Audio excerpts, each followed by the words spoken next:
December 17th, 1944. 0530 hours. Honsfeld, Belgium. The Tiger tank's engine coughed, sputtered, then died. SS Obersturmbannführer Joachim Peiper slammed his fist against the turret hatch, the metallic clang echoing through the pre-dawn darkness. His driver, Unterscharführer Weber, attempted to restart the 700-horsepower Maybach engine. Nothing. The fuel gauge read empty. Herr Obersturmbannführer, Weber called up from his compartment, his voice tight with barely controlled panic. The reserve tank is also dry. Peiper climbed down from his command tank, his boots crunching on the frozen Belgian soil. Around him, the most powerful armoured spearhead the Wehrmacht had assembled for Operation Watch on the Rhine, the Ardennes offensive, sat motionless. 67 tanks, 149 half-tracks, and nearly 5,000 of Germany's most elite Waffen-SS soldiers, all paralysed by empty fuel tanks. Through the morning mist, Peiper could see the abandoned American position ahead, Honsfeld, a critical supply depot for the US 99th Infantry Division. The Americans had fled so quickly they'd left fires still burning in oil drums, coffee still hot in metal cups. And there, lined up like a gift from the god of war himself, stood rows upon rows of jerry cans. Thousands of them. The distinctive olive-drab American fuel containers. Peiper approached slowly, almost reverently. His adjutant, Hauptsturmführer Hans Gruller, pried open one can and sniffed. Benzin, Herr Obersturmbannführer, high-octane gasoline. As his men began the frantic work of refueling their vehicles, Peiper walked among the stockpile, counting. The mathematics were staggering. 50,000 gallons, enough to fuel his entire Kampfgruppe for the push to the Meuse River. Enough to potentially change the course of the offensive. The Americans had abandoned more fuel in this single depot than most German divisions had received in the past 6 months. But as Peiper stood among this bounty, watching his men pour American fuel into German tanks, a crushing realization settled over him like the morning fog. If the Americans could afford to abandon such quantities, if they could leave behind what Germany would guard with entire divisions, then this war was already over. Germany hadn't just miscalculated. Germany had fundamentally misunderstood the nature of its enemy. 6 months before Peiper's discovery at Honsfeld in June 1944, Albert Speer, Hitler's Minister of Armaments and War Production, had presented the Führer with a report that should have ended all offensive operations immediately. Germany's synthetic fuel production, the lifeblood of the Wehrmacht, had been systematically destroyed by Allied bombing. The Leuna works, which had produced 175,000 tons of fuel in April, managed only 5,000 tons by September. The Bergius hydrogenation plants at Pölitz, Blechhammer and Brooks were operating at less than 10% capacity. The numbers told a story of inevitable defeat. In 1944, the United States produced 1.8 billion barrels of crude oil. Germany, including all synthetic production and captured Romanian fields, managed 33 million barrels, less than 2% of American production. The Third Reich was attempting to wage mechanized warfare with horse-drawn logistics, while America was drowning its armies in petroleum abundance. Major Friedrich Zimmermann of the Wehrmacht's Logistics Command had calculated that the Ardennes offensive would require 4.5 million gallons of fuel to reach Antwerp. Hitler allocated 5 million gallons, but only half was actually delivered due to transportation problems.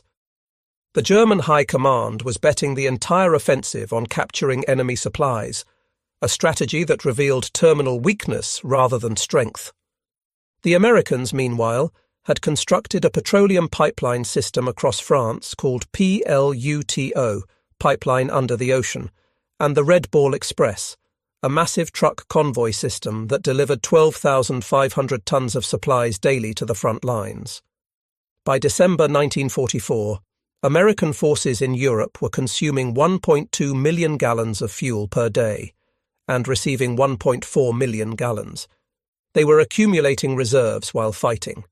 Joachim Peiper was not a fool. At 29, he was one of the youngest regimental commanders in the Waffen-SS, holder of the Knight's Cross with oak leaves and swords, veteran of the Eastern Front, where he had learned that in modern warfare, fuel was more precious than ammunition. His Kampfgruppe had been designated the Schwerpunkt, the decisive point, of the entire Ardennes offensive. On December 14th, 2 days before the offensive, Peiper attended the final briefing at Tondorf. General Sepp Dietrich, commanding the 6th SS Panzer Army, was blunt. "You will have enough fuel to reach the Meuse if you capture American supplies." The fuel allocation for Kampfgruppe Peiper was 31,000 gallons, enough for 50 miles of combat operations. The distance to the Meuse was 65 miles. The mathematics of failure were built into the plan from the beginning. As his column prepared to advance on December 16th, Peiper issued strict orders. Tanks would operate in single file to conserve fuel, engines would be shut off during any halt longer than 5 minutes, and the capture of American fuel dumps was priority one, above even tactical objectives. The contrast with American operations could not have been starker. That same morning, Captain James Rose of the US 743rd Tank Battalion, stationed just 20 miles from Peiper's starting position, recorded in his unit diary, "Received fuel resupply, 8,000 gallons. Third delivery this week. Storage tanks already at capacity." December 16th, 1944, 05:30 hours. The German artillery barrage that opened Operation Watch on the Rhine used more ammunition in 2 hours than the Wehrmacht had allocated for entire operations earlier in the war. But even this impressive display masked critical shortages. Peiper's column began moving at 7 a.m., already behind schedule. The roads, which on German maps appeared as highways, were narrow country lanes, many unpaved. Within hours, traffic jams developed as vehicles designed for the Russian steppes struggled through the Ardennes forest. At Lanzerath, Peiper's first objective, they encountered unexpected resistance from a single American intelligence and reconnaissance platoon, 18 men who held up the most powerful German armoured column for nearly 10 hours. During the delay, Peiper's vehicles sat idling, burning precious fuel. When they finally broke through and reached Honsfeld at dawn on December 17th, Peiper's column had covered 20 miles and consumed 40% of their fuel. At this rate, they would run dry before reaching the halfway point to the Meuse. The American supply depot at Honsfeld was not even a primary facility. It was a forward supply point for the 99th Infantry Division, what the US Army classified as a Class 3B depot, a temporary fuel station. Yet what Peiper found there exceeded the monthly fuel allocation for an entire German panzer division. Hauptsturmführer Hans Gruhle later testified, "We found pyramids of jerry cans, each containing 5 gallons of gasoline. They were stacked 3 meters high, extending for perhaps 200 meters. The Americans had not even attempted to destroy them." The captured fuel was high-octane aviation gasoline mixed with motor fuel, 80 octane or higher. German vehicles, especially the temperamental Maybach engines in the Tiger tanks, were designed for 74 octane fuel. The American gasoline was actually too good, causing engine problems in several German vehicles. As Peiper's men refueled, they made more discoveries. Sergeant Wilhelm Hoffmann found shipping manifests in the depot office. He could read English, having worked in his father's import business before the war. The papers indicated this fuel had been shipped from Texas to New York, across the Atlantic to Liverpool, across the Channel to Normandy, and trucked 400 miles to Honsfeld. The journey of over 6,000 miles had taken less than 6 weeks. "I showed the papers to Obersturmbannführer Peiper," Hoffmann recalled in a 1976 interview. "He read them twice, then crumpled them up. He said nothing, but his face went pale. We both understood what this meant." Private Ernst Kahler found a stack of Stars and Stripes newspapers dated December 15th, just 2 days old. The headline celebrated the opening of a new fuel pipeline from Cherbourg to Verdun, capable of delivering 300,000 gallons per day. A single pipeline delivering more fuel daily than Kampfgruppe Peiper would use in the entire offensive. To comprehend the shock of Peiper's discovery, one must understand Germany's fuel situation by late 1944.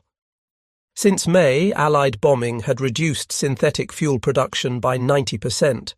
The Luftwaffe was grounding aircraft for lack of aviation fuel. Pilot training had been cut from 250 flight hours to 60 hours. The German Navy's surface fleet had effectively ceased operations. U-boats were fitted with snorkels to conserve diesel by running on batteries longer. On the home front, German civilians had not seen private automobile traffic since 1942. Gasoline was so precious that the Gestapo investigated black market theft of individual litres. Farmers were returning to horse-drawn ploughs. Meanwhile, the United States was producing 67% of the world's oil. The East Texas oil field alone produced more petroleum than all of German-occupied Europe. American refineries were operating at such capacity that Standard Oil was experimenting with new petroleum byproducts simply because they had excess crude. With the 50,000 gallons captured at Honsfeld, Peiper's column surged forward. They reached Büllingen by noon on December 17th, capturing additional supplies, rations, ammunition, and most importantly maps showing other American fuel depots in the area. But the maps revealed a disturbing truth. The Americans had fuel stockpiles everywhere. Every major crossroads had a depot. The US First Army alone had 3.5 million gallons in reserve. Peiper pushed on to Ligneville, where his forces would commit the Malmedy massacre, killing 84 American prisoners. Even this war crime was connected to fuel desperation. Peiper later claimed he could not spare gasoline to transport prisoners. By evening on December 17th, Peiper's spearhead reached Stavelot, site of a major American fuel depot containing over 2 million gallons. Here was enough fuel to guarantee reaching the Meuse. But as the first German vehicles approached, American engineers were already at work. Captain John Brewster of the 291st Engineer Combat Battalion had received warning of the German approach. His orders were simple: deny fuel to the enemy at all costs. The Stavelot depot contained 2,189,000 gallons of gasoline in jerry cans, stacked across 15 acres. At 16:30 on December 17th, as Peiper's advance guard approached, Captain Brewster gave the order. Engineers poured gasoline trails between the stacks. White phosphorus grenades were distributed. Technical Sergeant Paul Solis threw the first grenade. The explosion was immediate and tremendous, he recalled. A wall of fire shot up maybe 100 feet. Within minutes, the entire depot was an inferno. Peiper's lead tanks arrived to find a pillar of black smoke rising 1,000 feet into the sky. The fire would burn for 3 days, consuming enough fuel to have powered Peiper's entire division to Antwerp and back. Unterscharführer Weber described the scene. The Obersturmbannführer stood on his tank turret, watching the flames. He said nothing for perhaps 5 minutes. Then he climbed down and told me, "They can afford to burn 2 million gallons to deny them to us." What are we doing here?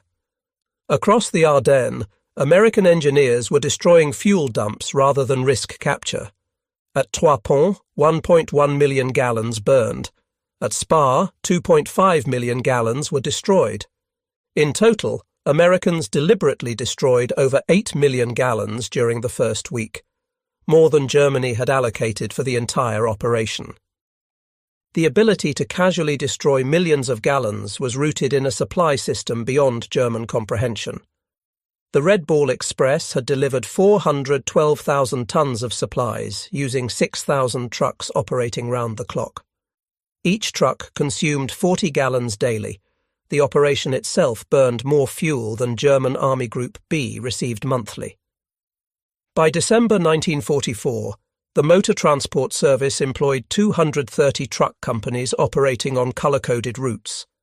The system delivered 20,000 tons of supplies daily, including 3,000 tons of fuel.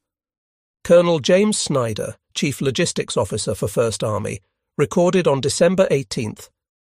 Fuel receipts yesterday, 1,847,000 gallons. Fuel issued, 1,623,000 gallons. Net gain to reserves, 224,000 gallons. The pipeline system was even more impressive. Operation Pluto had laid pipes across the English Channel, pumping 1 million gallons daily from Britain. A network of pipelines extended inland. The Cherbourg-Paris line delivered 800,000 gallons daily. The Seine-Verdun line moved 650,000 gallons daily. By December 1944, Allied forces in northwest Europe were consuming 7.5 million gallons daily, while receiving 8.2 million gallons. They were building reserves during offensive operations. As Piper pushed deeper into Belgium on December 18th, the impossibility of the German position became clear. At Cheneux, they captured another depot, 5,000 gallons consumed in 3 hours of combat. Tiger tanks consumed 2.5 gallons per mile in battle. Panthers burned 1.5 gallons per mile. In the difficult Ardennes terrain, consumption increased by 40%. Hauptmann Otto Dingler, maintenance officer for the 1st SS Panzer Regiment, recorded, "By noon on December 18th, we had consumed 67,000 gallons since the offensive began. We had captured perhaps 55,000 gallons. We were operating at a deficit. The Americans, monitoring German radio traffic through ultra-intercepts, knew Piper's fuel situation. General Courtney Hodges ordered all units. Enemy critically short of fuel. Destroy all gasoline stocks threatened by capture." That same day, American C-47s flew 316 sorties delivering supplies to Bastogne, including 160,000 gallons of fuel. Americans were flying more fuel to a surrounded garrison than Piper's entire Kampfgruppe possessed. By December 19th, as Piper's forces engaged defenders at Stoumont, the fuel crisis had become critical. Tanks were being abandoned with empty fuel tanks rather than from battle damage. Piper consolidated his remaining fuel, perhaps 8,000 gallons, enough for one engagement or retreat, but not both. Meanwhile, Allied planners were preparing for January operations. Brigadier General Maurice Gilland requested 245 million gallons for the coming month. The request was approved without discussion. The contrast extended beyond quantity. American vehicles were standardized for efficiency. Sherman tanks consumed 0.8 gallons per mile versus the Tiger's 2.5. American trucks got 8 miles per gallon fully loaded. Parts were interchangeable, maintenance simplified. German forces operated a bewildering array of captured and manufactured vehicles with different requirements. French tanks needed different oil than German Panthers. Soviet trucks required different parts than German Opels. Each complication multiplied logistical difficulties. On December 20th, Piper received a radio message. Fuel convoy destroyed by Allied aircraft. No resupply possible. Continue with available resources. Piper called his commanders together. Sturmbannführer Werner Pötschke was blunt. "We have fuel for perhaps 20 kilometers. The Meuse is 30 kilometers away." According to Hauptsturmführer Grüller's testimony, the Obersturmbannführer said, "Gentlemen, we have discovered we are fighting an enemy who burns more fuel to deny it to us than we received for this entire operation. What we captured at Honsfeld, which seemed miraculous, was nothing to them. We cannot win." This realization was spreading.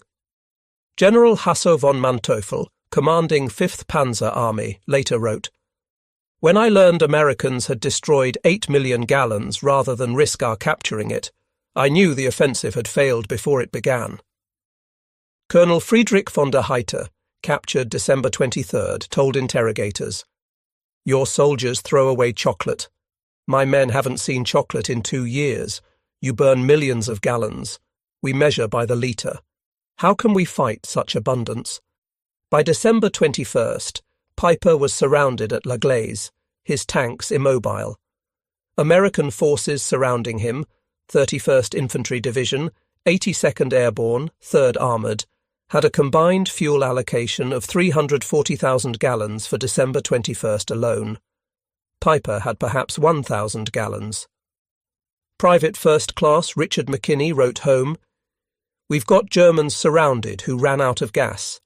Our captain jokes we use more fuel heating coffee than they have for tanks." The American response demonstrated industrial warfare at its peak. Patton's Third Army pivot north required 350,000 gallons just for redeployment, considered impossible by German standards, yet accomplished in 3 days. December 23rd brought clear weather. Allied aircraft flew 2,000 sorties, each burning fuel at rates that would have grounded the Luftwaffe for weeks. P-47s consumed 300 gallons per hour. B-26s burned 200 gallons hourly. One day's air operations consumed more than Germany's entire offensive allocation. On the night of December 23rd to 24th, Piper abandoned his vehicles and escaped on foot. Of 119 tanks and assault guns that began the offensive, 39 remained operational but immobilized. These were destroyed with remaining ammunition. Obergefreiter Heinz Goltz described the scene. "We drained the last fuel from all vehicles, maybe 200 gallons total. The Obersturmbannführer personally destroyed his command tank, millions of Reichsmarks of equipment destroyed by empty fuel tanks. Of 5,000 men who began with Kampfgruppe Piper, approximately 770 returned. They had advanced 60 miles, captured several depots, and discovered the truth about Allied logistics. News of Piper's discoveries spread rapidly through German command. On December 26th, Field Marshal Walter Model received reports on captured American supplies. His Chief of Staff recorded Model's reaction. The Field Marshal read the quantities twice. 50,000 gallons at Honsfeld, 2 million burned at Stavelot, 8 million destroyed rather than captured. He said, "We are not fighting the same war." Hitler, informed December 28th, refused to accept reality. Speer wrote, "Hitler insisted the numbers were propaganda. When shown photographs of burning Stavelot, he claimed it was Hollywood effects. But lower ranks understood. Gefreiter Wilhelm Hoffmann wrote his wife, "Americans destroy more fuel daily than we receive monthly. They drive tanks like we march. This war is lost." The fuel crisis was symptomatic of a larger truth. By 1944, America produced 50% of world manufacturing. A new aircraft every 5 minutes, a ship daily, then they discovered Americans could destroy more than Germany possessed. Goebbels's diary, December 28th. Reports indicate serious morale problems. Soldiers write about American superiority, undermining our narrative. But stories spread faster than censorship. The myth of German superiority couldn't survive contact with American logistics. The Ardennes failure meant Germany had no options except desperate defense. General Jodl testified at Nuremberg. "After the Ardennes, we knew it was lost. We'd played our last card and discovered the enemy held all aces." Recognizing German desperation, Allies focused on destroying fuel production. By February 1945, German fuel production ceased. The Luftwaffe was grounded, training cancelled. The Wehrmacht became static, destroyed piecemeal by mobile enemies. Spring 1945 brought surreal scenes. German units surrendered from immobility, not defeat. Entire panzer divisions sat helplessly as Allies drove past. General Major Fritz Bayerlein described, "We had 42 operational tanks, experienced crews, ammunition. We had 300 litres fuel, not enough for the next town. We destroyed our tanks and walked to captivity." Meanwhile, American advance was constrained only by traffic jams from vehicle abundance. Third Army alone had 15,000 vehicles. Kampfgruppe Piper's fuel crisis demonstrates how industrial capacity determined World War II's outcome. When Piper stood among captured jerry cans that December morning, he glimpsed truth. They fought an enemy whose waste exceeded their need. The numbers tell everything. German offensive allocation, 5 million gallons. Fuel destroyed by Americans, 8 million gallons. Daily American consumption, 7.5 million gallons. Piper's capture at Honsfeld, 50,000 gallons. Percentage of American daily supply, 0.6%. The Battle of the Bulge killed 19,000 Americans, perhaps 100,000 Germans. It destroyed Wehrmacht's last reserves. But its lasting impact was spreading knowledge through German ranks. America possessed incomprehensible abundance. Piper's discovery wasn't just about fuel, but industrial warfare's nature. Victory belonged to whoever produced the most petroleum, steel, aluminum. Germany never had a chance. The final irony: American forces cataloguing abandoned German equipment at La Glaise found 39 perfect tanks, abandoned solely for lack of fuel. Major Robert Harrison's salvage report noted, fuel required, 8,000 gallons. Classification, minimal. Source, local reserve. Time, 4 hours. What was impossible for Germans, 8,000 gallons to save their best tanks, was beneath American notice. A minor request using local reserves exceeding Kampfgruppe Piper's peak strength. This was Piper's discovery at Honsfeld. Not just that America had more fuel, but that American abundance operated on a scale making German scarcity irrelevant.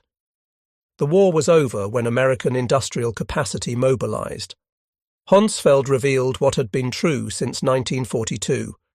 Germany fought the impossible, measuring defeat in gallons while America measured victory in oceans. The Tiger tank sits in La Glaise's museum, fuel gauge empty, monument to when tactical excellence met logistical reality and lost. Visitors ask why such powerful tanks were abandoned. The answer: no fuel. In industrial warfare, that was the only answer that mattered. It was encoded in every jerry can at Honsfeld, every gallon burned at Stavelot, every pipeline across France. Wars between industrial powers would be won by factories and refineries, not brilliant generals. Colonel Trevor Dupuy calculated that in December 1944, each American soldier was supported by 67 pounds of supplies daily. Each German received 3 pounds. Americans complained about waste. Germans would have considered American waste unimaginable abundance. In 1984, 40 years after the battle, veterans gathered at La Glaise. The museum displays Piper's Tiger tank, still positioned where it ran out of fuel December 23, 1944. Former Unteroffizier Karl Wortmann stood beside the tank with former Staff Sergeant Roy Anderson of the 30th Infantry Division. "We always wondered why you stopped," Anderson said. "We thought it was tactical." Wortmann laughed bitterly. "We stopped because tanks were empty. You burned millions to keep it from us. How could we fight that?" Anderson was quiet, then said, "We never knew you were that short. We had so much we never thought about it." That exchange captured December 1944's truth. One side measured by the gallon, the other by millions. One fought for each jerry can, the other burned oceans. The outcome was predetermined. German records provide damning evidence. Army Group B's War Diary, December 1944. December 16th. Offensive begins. Fuel 70% of minimum. December 17th. Piper captures 50,000 gallons. December 18th. Multiple depots destroyed. 5+ million gallons lost. December 19th. Fuel critical. Units immobilized. December 24th. Piper abandons vehicles. Fuel exhaustion. Meanwhile, First Army reports, December 16th.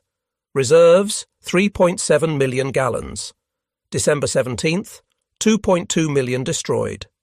December 18th, 1.8 million received.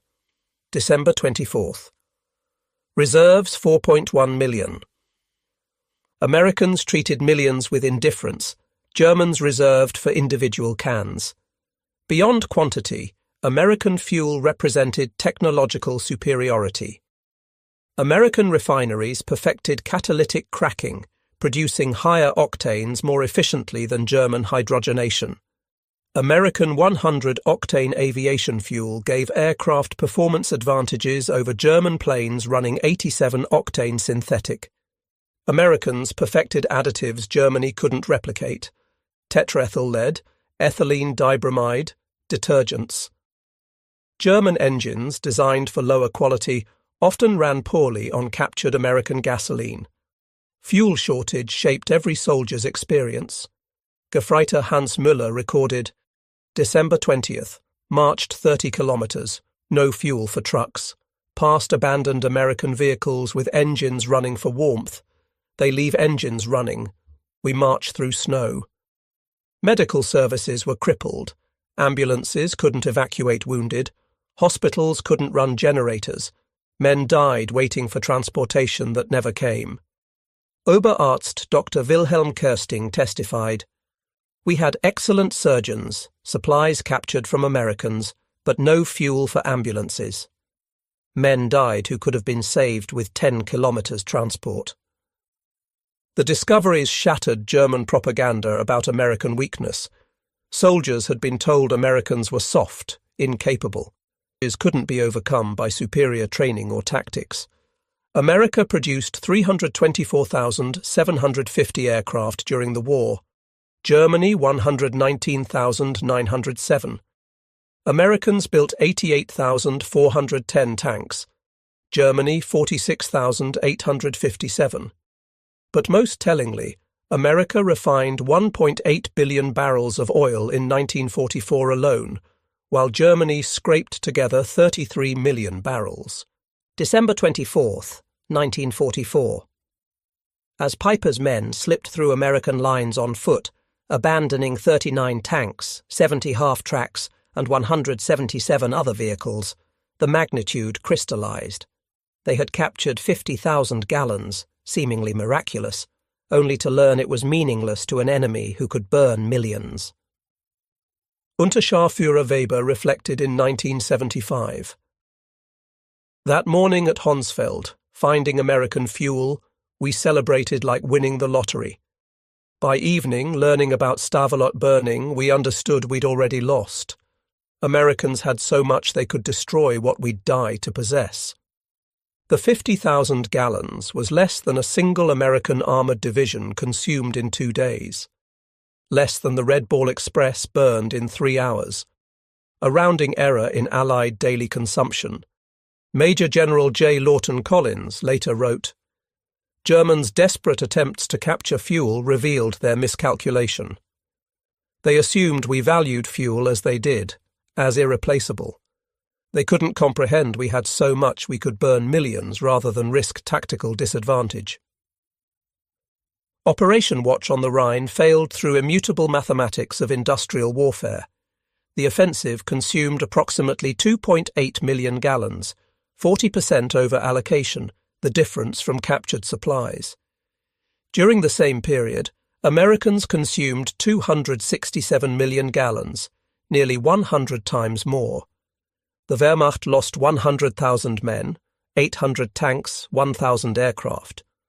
But most devastating was loss of illusions. Every German witnessing American abundance understood Germany wasn't fighting a war but participating in its own execution. Joachim Peiper survived, imprisoned until 1956 for war crimes. On July 14, 1976, he was murdered at his French home by unknown assailants. But in 1967, he told historian Henry Lehmann, "Finding that depot was the worst thing. If we'd run out earlier, we might have retreated with dignity. Instead, we discovered Americans had oceans while we had drops. We discovered impossibility." The lesson extends beyond World War II. In industrial warfare, logistics supersedes tactics. Production overwhelms courage. Abundance defeats dedication. The German soldier of 1944 was arguably better trained and more experienced. It didn't matter. Americans were backed by an industrial machine that could waste more than Germany could produce. This truth was daily, a tank every 7 minutes. Petroleum production statistics were overwhelming. United States, 1.8 billion barrels. Soviet Union, 110 million barrels. Germany, including synthetic, 33 million barrels. Japan, 2.6 million barrels. The Axis combined produced less than 2% of American petroleum. Every major German offensive after 1942 had been constrained by fuel. Every American offensive was supported by abundance German planners couldn't conceive. Lieutenant Colonel Chester Hansen recorded a revealing incident, December 27th. A logistics officer reported weather had reduced fuel deliveries to only 500,000 gallons daily. There was concern until someone noted this exceeded Germany's total offensive allocation. German POWs from the Ardennes were more shocked by American waste than firepower. Seeing GIs discard half-eaten rations or use gasoline for heating shattered morale more than artillery. Oberst Günther Reichhelm told interrogators, "We knew your production numbers abstractly, but seeing soldiers waste more than we possessed made them real. Every German who saw your casual abundance knew the war was hopeless." This knowledge spread through letters despite censorship. Feldwebel Ernst Müller wrote, "Americans wash clothes in gasoline. They feed chocolate to dogs. They fire artillery for Christmas. We cannot fight infinity." The psychological impact undermined German racial superiority narratives. How could decadent Americans possess such wealth while the master race scraped for necessities? During Nuremberg trials, German leaders consistently cited logistics, particularly fuel, as decisive. Field Marshal Keitel testified, "We had operational superiority 1940 to 41. By 1944, we couldn't move forces for lack of fuel while Americans moved armies like chess pieces." Piper, tried for the Malmedy massacre, offered revealing testimony.